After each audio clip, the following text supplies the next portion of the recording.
how can Pakistan develop, facilitate, and showcase its history?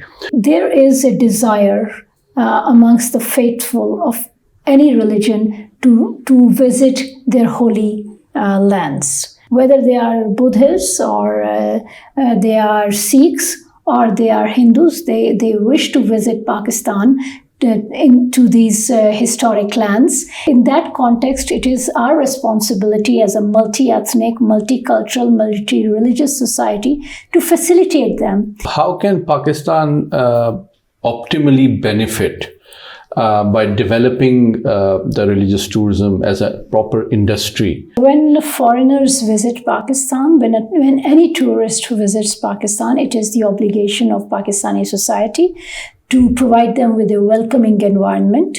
Does this also indicate that the international community and international tourists have confidence in Pakistan's security environment and Pakistan's facilities, and they feel comfortable and safe here? I think the numbers should speak for themselves.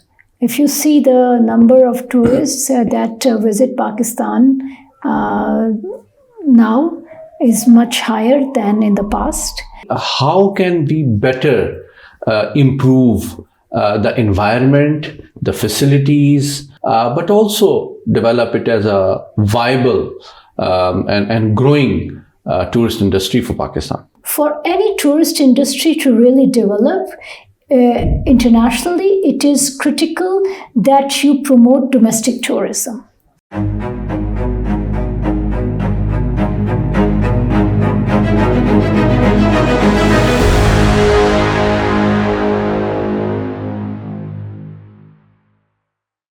Viewers, very warm welcome to another episode of VNews English program Perspectives, in which we bring diverse and very well-informed perspectives on some of the very important issues facing the world. A subject which is rarely discussed is religious tourism.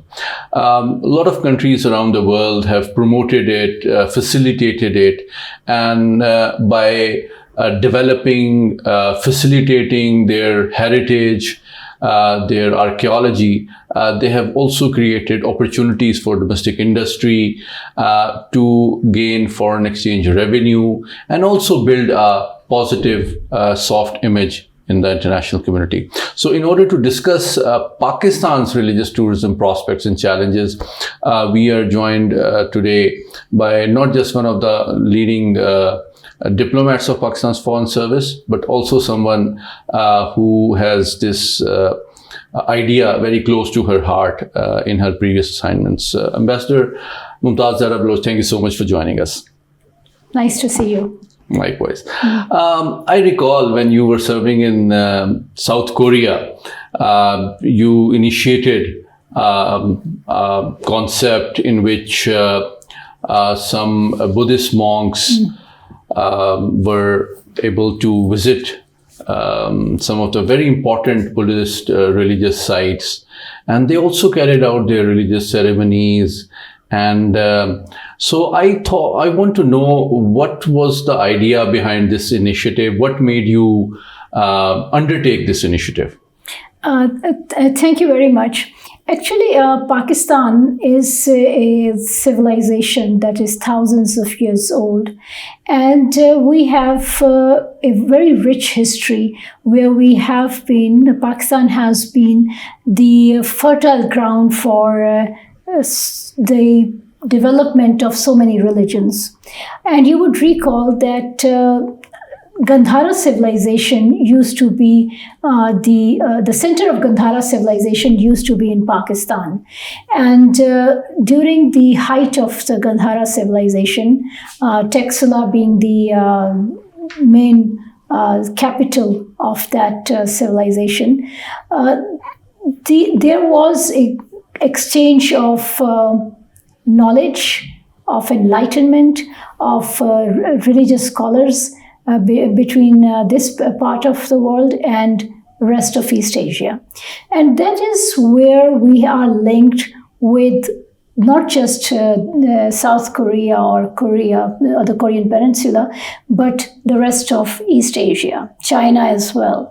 So there were the scholars from this part of the world, the monks and scholars from this part of the world would travel for religious purposes in these countries, including in South Korea. And this is how Buddhism spread to Korea, and from Korea to Japan and rest of East Asia.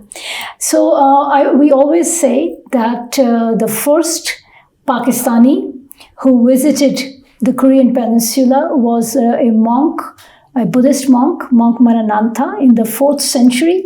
He visited Korea, introduced the Korean religion there. And since then, there has been a link between Korea and Pakistan. Similarly, there is a link between this land and Sri Lanka, this land and China, and other countries in East Asia.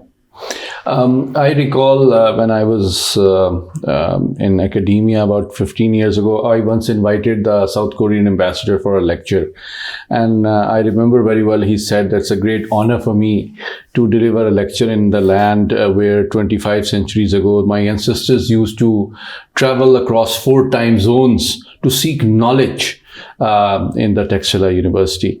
So I want to know your perspective, because you have initiated that idea and also facilitated that, and it's very close to your heart, that Pakistan is a diverse, multi-religious, multi-ethnic civilization.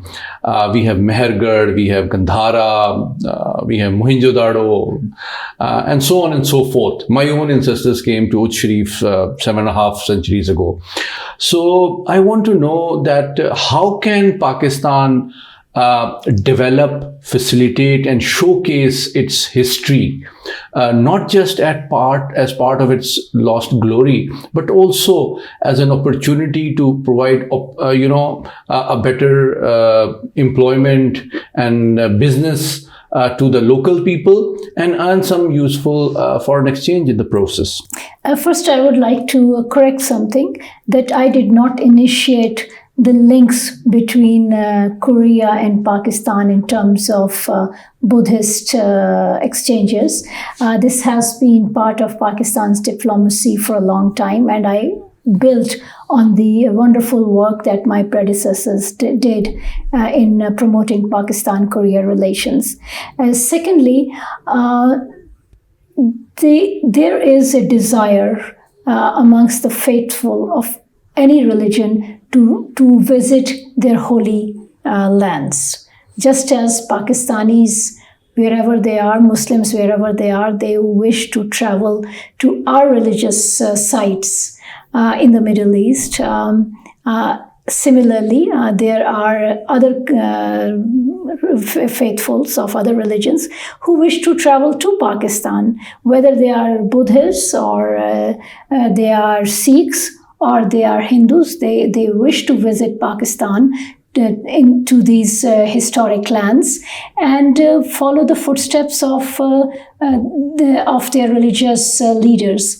And in that context, it is our responsibility as a multi-ethnic, multicultural, multi-religious society to facilitate them so that they can fulfill their religious obligations, come to Pakistan, and basically see for themselves these very religious holy places that their religion has, and in that respect, Pakistan has been facilitating the Buddhists who come whether from East Asia but also from South Asia.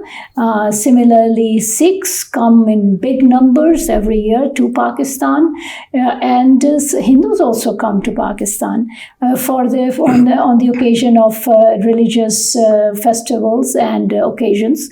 And we believe it is our responsibility to facilitate their visit, their arrival, their stay in Pakistan.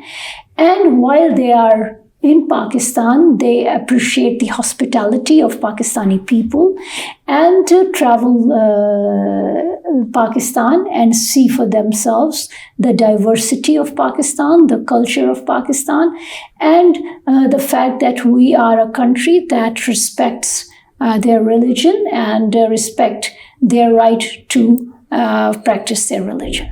So, can you identify which communities and from which part of the world frequently travel to Pakistan, just for the benefit of our audience? In terms of Buddhist heritage, as you know, we have a lot of Buddhist heritage in Pakistan, whether it is Taxila, but not just Taxila, the ancient Gandhara. There are sites in KP province. There are sites in Gilgit-Baltistan, in Azad Kashmir. So a number of Buddhist monks, but also faithfuls of Buddhist religion come to Pakistan.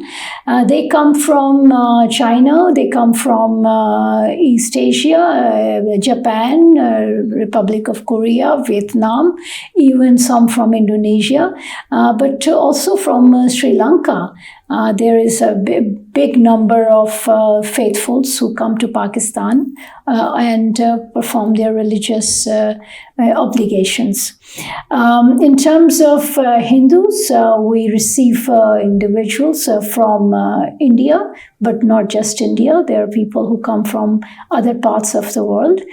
Sikhs also, most of them come from India, but there is a large number of adherents of Sikh religion who come from Australia, from Canada, I think. Canada, from United Kingdom, wherever there is a big diaspora of Sikhs. They visit Pakistan. They come and perform their religious obligations. And they see that Pakistan is a welcoming country, and we respect their right to worship when they are in Pakistan. So, in your view, how can Pakistan optimally benefit by developing the religious tourism as a proper industry, so that we can attract and invite more people? Not just to visit places which they consider sacred, but also add to Pakistan's economy and provide opportunity to Pakistani people to offer hospitality as well. Yes, so when foreigners visit Pakistan, when any tourist who visits Pakistan, it is the obligation of Pakistani society to provide them with a welcoming environment. And in that respect, our tourism departments are working to develop many mechanisms to facilitate the tourists who come to Pakistan. The first thing that government of Pakistan has done is easing the visa procedures. Okay. That makes it easier for individuals to come to Pakistan for tourism. And in that respect, they come not just for religious tourism, but also tourism on special occasions. They visit the northern areas of Pakistan, visit Pakistan on important festivals and important occasions. So one thing that the government of Pakistan has tried to do is to facilitate their arrival in Pakistan. Then when they are here, to provide a basic infrastructure, the hotels, the hospitality industry, the transportation, all these sectors need to be developed to cater to the number of foreign tourists who come to Pakistan. And in that respect, it is important that all provinces work in unison to ensure that those individuals who come here come and have a positive experience in Pakistan. Secondly, it is important for our provinces and our various departments to ensure that those who come here feel welcomed. They feel safe, and they feel that they are an honored guest of Pakistan. So in that respect, several departments are working individually, but also now collectively to bring a positive experience for these tourists who come to Pakistan? Recently, I was flying to Gilgit, and I noticed in my aircraft, majority of the passengers were foreign tourists, which I think is a welcome sign that indicates that more people are visiting Pakistan. But does this also indicate that the international community and international tourists have confidence in Pakistan's security environment and Pakistan's facilities, and they feel comfortable and safe here? I think the numbers should speak for themselves. If you see the number of tourists that visit Pakistan now is much higher than in the past. So obviously, the tourists consider Pakistan as an attractive destination that has a lot to offer. The diversity of our culture, the history, the architecture, the depth and breadth of tourist sites in Pakistan, and of course the welcoming environment that Pakistan offers. All these adds to Pakistan being a positive and a welcoming destination for foreign tourists. You are the spokesperson of Pakistan, but I also know when you were leading the Foreign Service Academy, you used to encourage young diplomats to go out and travel across the country to learn about Pakistan more, so that when they represent Pakistan internationally, they are able to showcase whatever Pakistan offers to the rest of the world. So tell me, how can we better improve the environment, the facilities, in order to not just invite and increase the number of foreign tourists, but also develop it as a viable and growing tourist industry for Pakistan? Any particular or specific suggestions for our tourist industry, for our travel agencies, for our hotel industry? For our hotel and tourist industry, I think we should work for developing options which cater to all income groups. And it's so that it is not just the rich who can travel, but also individuals with medium income. They also can have options when they travel to Pakistan. More importantly, for any tourist industry to really develop internationally, it is critical that you promote domestic tourism. If domestic tourism grows, it gives impetus to foreign tourism as well. So we should encourage Pakistanis also to travel and experience and discover parts of Pakistan that they haven't seen before. So tourism within Pakistan is also very critical. Then when we are developing the infrastructure, it is important to see from the perspective of a tourist. What are they looking for? They are looking for cheap, affordable accommodation, affordable and reliable transportation, and they should be able to, when they go to a particular tourist site, they should be able to easily obtain tickets, and they are confident that when they visit a tourist site, there are adequate bathroom facilities, for example. There are good and healthy eating facilities. So all these things will be developed as and when we develop our local tourism. And we have seen that wherever our local industry has developed strongly, foreign investors as well as foreign partners have come in a big way. And when we develop, we would be able to find joint ventures and work to develop partnerships between tourist companies in Pakistan and foreign countries, so that they can find good opportunities for tourists who are traveling to Pakistan. My last question, based on what you just said, are there some specific, in your view, avenues in which large international hotels or large international tourist industry can invest in as part of Pakistan's tourist industry? Which aspects can benefit from their experience and investment? You see, foreign investors will definitely come in wherever they see an opportunity for profits. And in that respect, it is important for us to develop tourist industry in a manner that is affordable for the tourist, but profitable for the business community.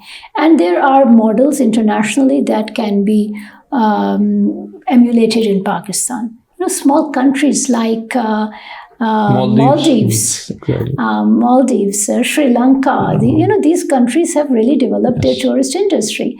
So Pakistan has good models that we can learn from and develop our domestic tourism, and then learning from and then building up to invite foreign tourists and foreign investors. Foreign investor will come and invest in the hotel industry, in the transportation industry, when they see large number of foreign tourists coming to Pakistan. Ambassador Mumtaz Zahra Baloch, thank you so much for joining us to discuss a very fascinating and glorious aspect of Pakistani heritage, which I think is something we should be proud of, but also convert into an opportunity for our people to invest and improve their quality of life, but also present the real Pakistan, which is peaceful, beautiful, hospitable to the rest of the world. Thank you so much for joining us. Thank you.